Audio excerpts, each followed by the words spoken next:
Please open your Bible to Psalm 137 today. We've been looking at the 587 BC destruction of Jerusalem by the Babylonians at God's directive. And we know that the survivors of that destruction were exiled to Babylon, and that the first of them arrived in December of that same year. And Ezekiel met them and spoke with them. This psalm is written about that same time, and it is an expression of the feelings of those exilees when they were first trying to find their place in their new homeland, because they'd been told that they needed to adjust and prepare to be here for the long haul. But they're still very upset at everything that's happened to them, this shift, this huge movement from where they grew up to where they're going to grow old.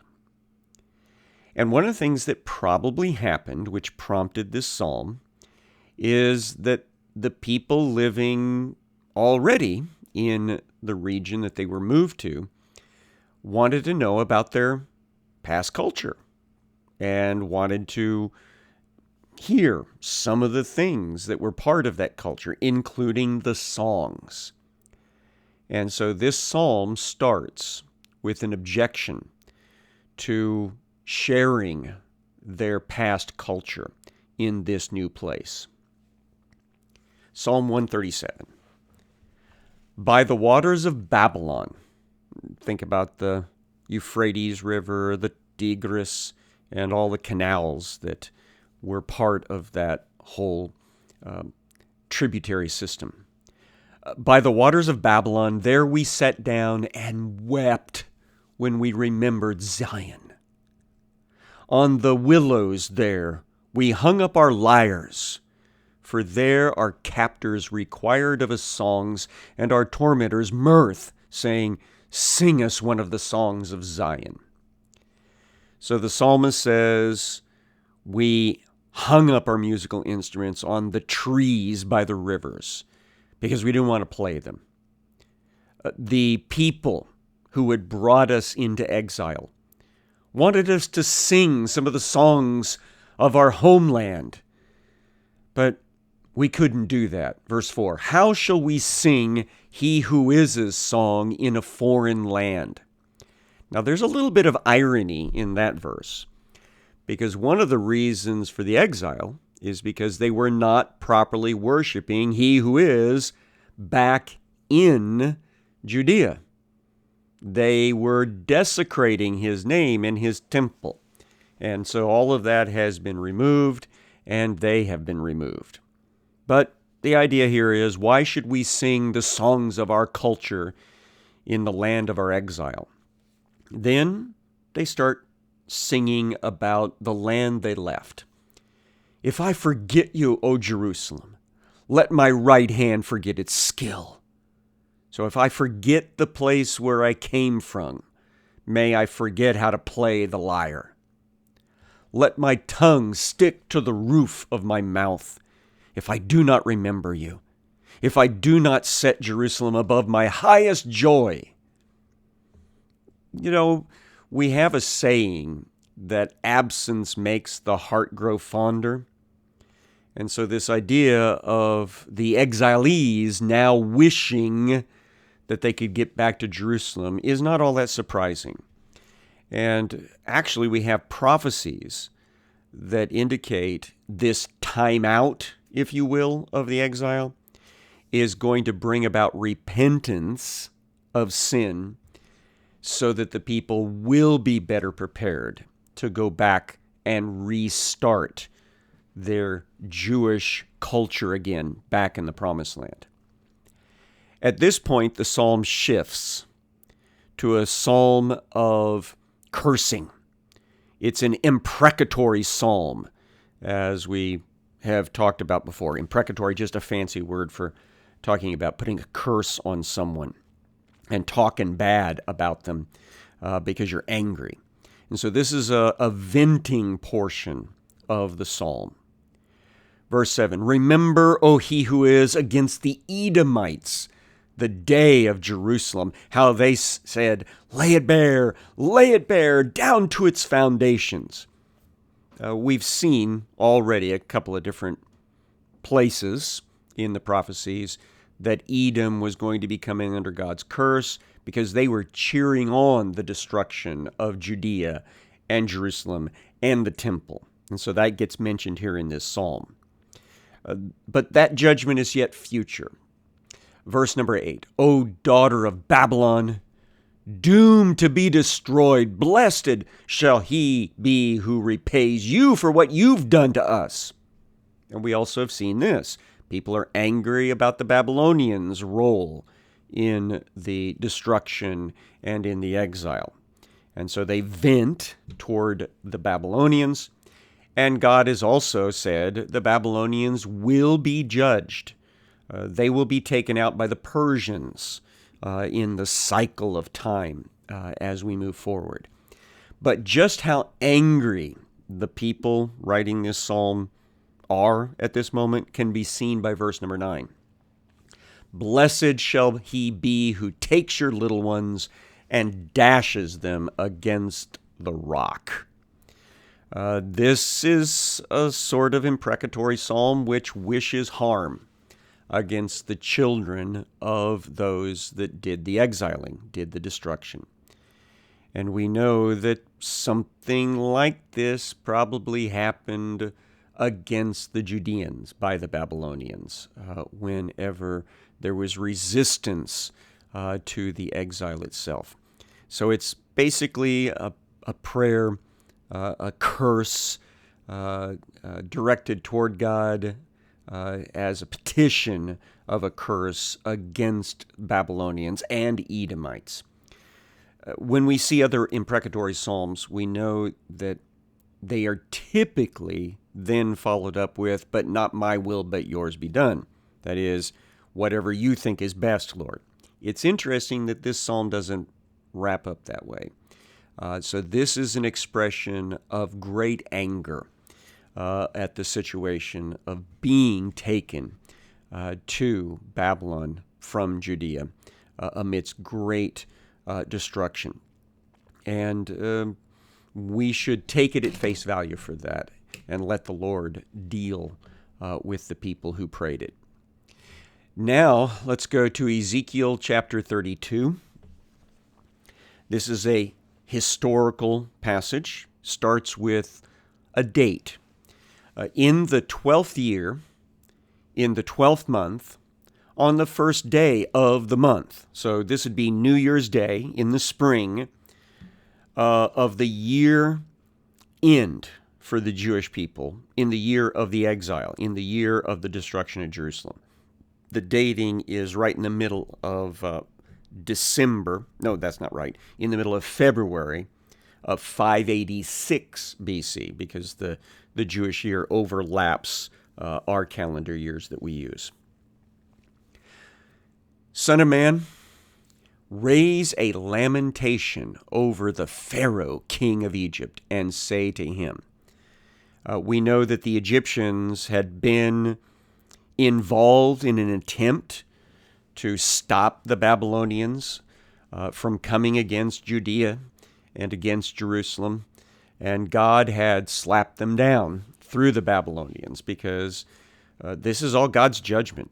God is taking judgment through the entirety of the Middle East, and Judea gets hit first. Egypt is also going to get whacked by the Babylonians, and so this is one of those passages that predicts that.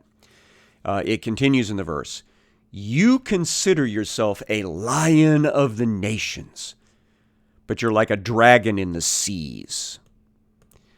So Babylon used lions as a symbol of their power. In fact, they used lions with wings because that was a symbol of one of their goddesses, Asherah, or Isis, as the Egyptians would know her. And God says, no, you're not a great big strong lion What you are is you're a great big river monster, a sea monster that's going to be taken down by me. And there was another place that God described Egypt as a sea monster. So this is a continuation of that. Continuing, you burst forth in your rivers, trouble the waters with your feet, and foul their rivers. So you're out there just terrorizing everyone.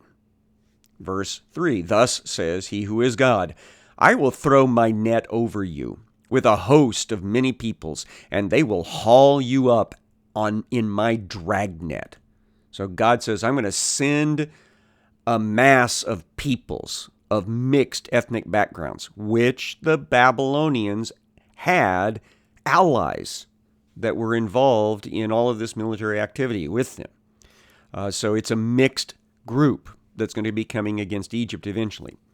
I'm going to cast you to the ground. On the open field I will fling you, and will cause all the birds of the heavens to settle on you, and I will gorge the beasts of the whole earth with you. The picture here is Egypt is like the great sea monster living in the Nile River. And how do you destroy a river monster or a sea monster? You take it out of the water and you fling it onto the land. And then you let the animals scavenge it. Verse 5, I will strew your flesh upon the mountains and fill the valleys with your carcass. I will drench the land, even the mountains, with your flowing blood, and the ravines will be full of you.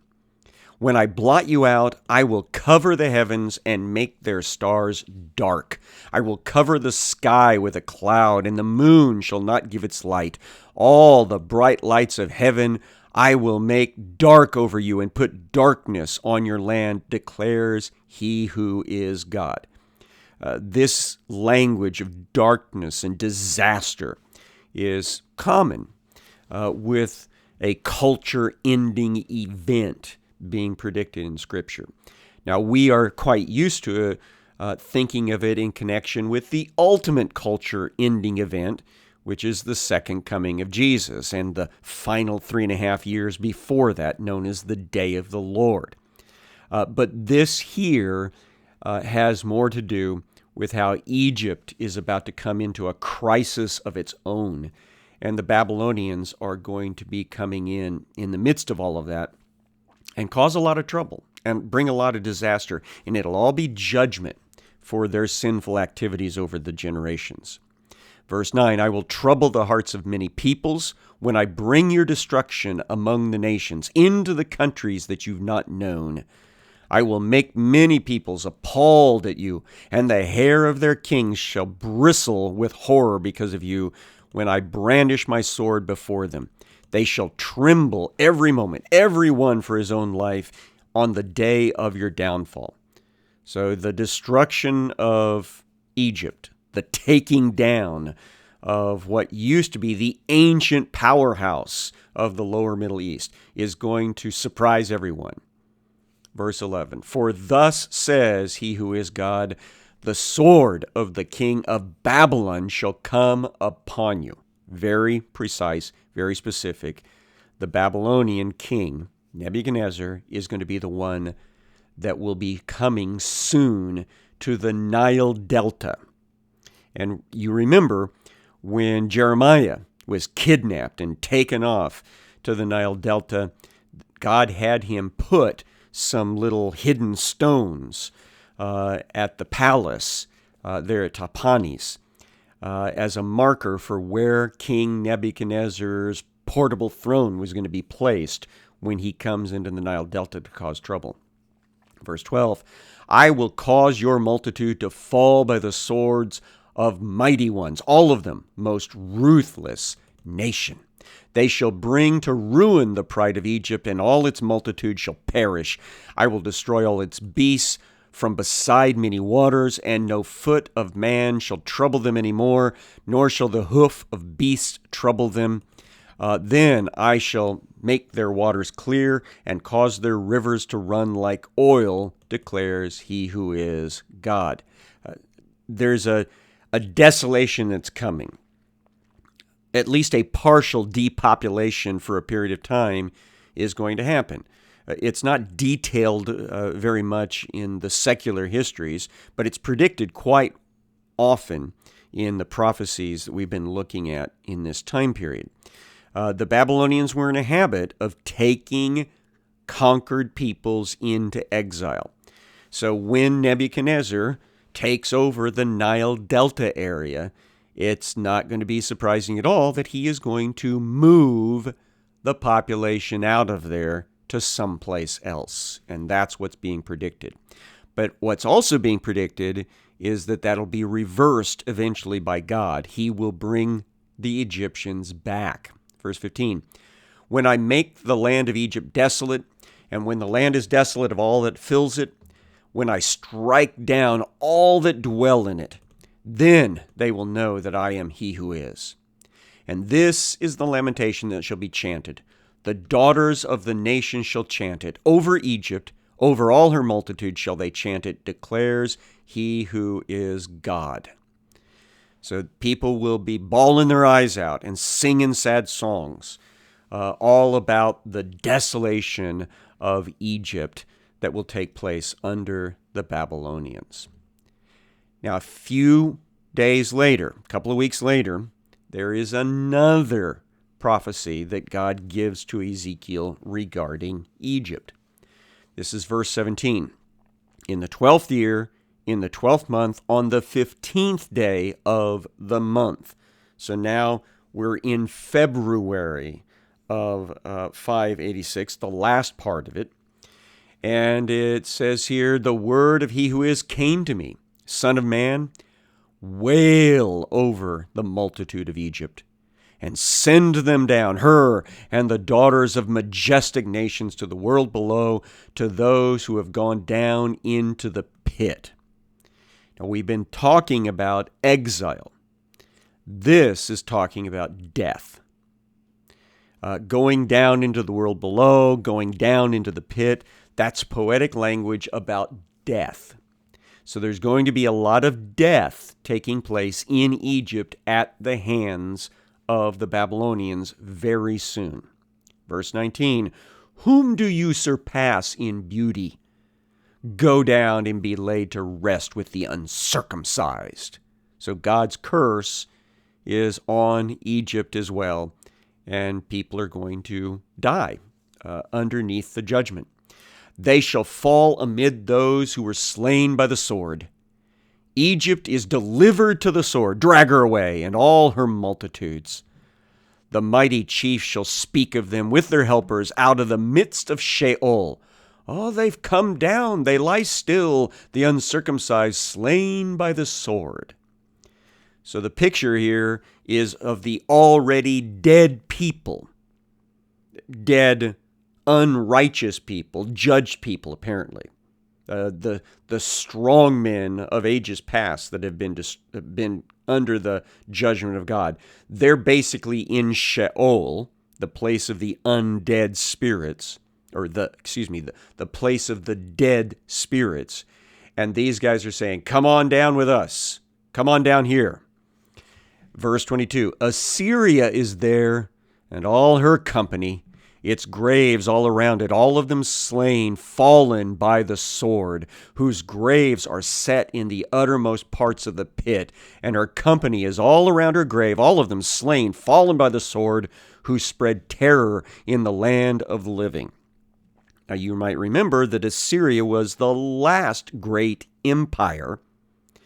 It took northern Israel into exile, destroyed the city of Samaria, and caused all sorts of havoc over the Middle East. They were the Nazis of that day, but they're now gone. The Babylonians rose up against them in their own country, and then began a campaign to eradicate the Assyrians all over the upper Middle East. The Egyptians very foolishly came to try to help the Assyrians out, and that's what caused a lot of trouble between them and the Babylonians. But the picture here is the Assyrians are already, a whole bunch of them, dead and in Sheol. and the Egyptians are about to go and join them. At least an awful lot of Egyptians are about to join them. And not just the Egyptians and the Assyrians. Verse 24, Elam is there, and all her multitude around her grave, all of them slain, fallen by the sword, who went down uncircumcised into the world below, who spread their terror in the land of the living, and they bear their shame with those who go down into the pit. Elam is a region right around Susa that is on the borderland between the Babylonian kingdom area and the Persian and Mede area. And at one time, they'd apparently been involved in some pretty atrocious behavior, and now they have been brought under judgment. And so a whole bunch of the Elamites are dead and in the grave, in Sheol. And so they'll be welcoming, so to speak, the dead Egyptians that are coming under the judgment as well. Continuing, verse 25, they've made her a bed among the slain with all her multitude, her graves all around it, all of them uncircumcised, slain by the sword, for terror of them was spread in the land of the living, and they bear their shame with those who go down to the pit. They are placed among the slain. So you can kind of see a theme that's developing here, where nations that have caused trouble in the past have now come under the judgment of God, and many of them are already dead and in Sheol, where the Egyptians are about to go because the judgment's about to fall on them. Verse 26, Meshech Tubal is there. Now, Meshech Tubal is located in what we today call Turkey, probably north-central Turkey, somewhere in that region. And they had also apparently caused trouble and come under the judgment of God, possibly at the hands of the Assyrians first, but it could be that the Babylonians were the ones that came in and took them out. But this is the description, very similar to what we've already seen. All her multitude, her graves all around it, all of them uncircumcised, slain by the sword, for they spread their terror in the land of the living. And they did not lie with the mighty, the fallen from among the uncircumcised, who went down to Sheol with their weapons of war, whose swords were laid under their heads. Apparently that was a ritual of burial. And whose iniquities are upon their bones, for the terror of the mighty men are in the land of the living. But as for you, you shall be broken and lie among the uncircumcised with those who were slain by the sword. So Egypt, your time's coming, just like Meshech Tubal. Verse 29, Edom is there, her kings and all her princes, who for all their might are laid with those who are killed by the sword. They lie with the uncircumcised, with those who go down to the pit. So judgment has fallen in part on Edom. We're actually going to see some other prophecies about judgment coming against Edom. The princes of the north are there, all of them, and all the Sidonians who have gone down in shame with the slain.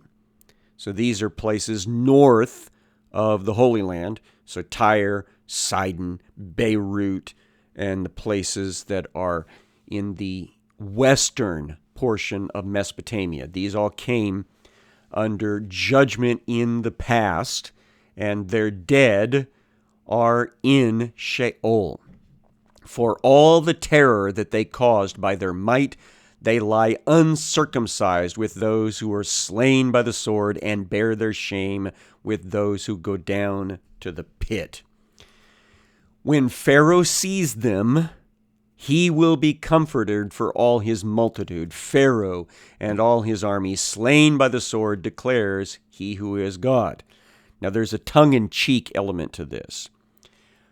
Pharaoh, when he is dead and in Sheol, and he has all of his dead soldiers with him and Sheol, he can take comfort in knowing that he's not the first one there. that they're not the first ones there, that there have been plenty before them that were judged by God and sent to Sheol by being killed. And so this is all a very poetic way of just saying, Pharaoh, Egypt, you're next under God's judgment. Verse 32, for I spread terror in the land of the living, and he shall be laid to rest among the uncircumcised with those who are slain by the sword. Pharaoh and all his multitude, declares he who is God. So they caused trouble while they were alive, and now God's judgment is going to bring them into death. At this point, we're going to leave our prophets Ezekiel and Jeremiah for a little bit. We've been in there a lot, and go to a little bitty tiny prophet book, the book of Obadiah. Now, we're not going to get very far into it at all today, but I want to kind of introduce it today. Obadiah is stated as being the Vision of Obadiah. Now, we don't know exactly who this guy is. His name has something to do with being a servant of Yah, but we do know who it's about. So here it is, verse number 1. The vision of Obadiah. Thus says he who is God concerning Edom. So Edom is the country to the southeast of the lower end of the Dead Sea. So they are a near neighbor of the country of Judah. And we know that they have been cheering on the destruction of the country of Judah by the Babylonians, the destruction of the city of Jerusalem, and the destruction of the temple. And so this prophecy is going to be all about how Edom is going to face their own judgment.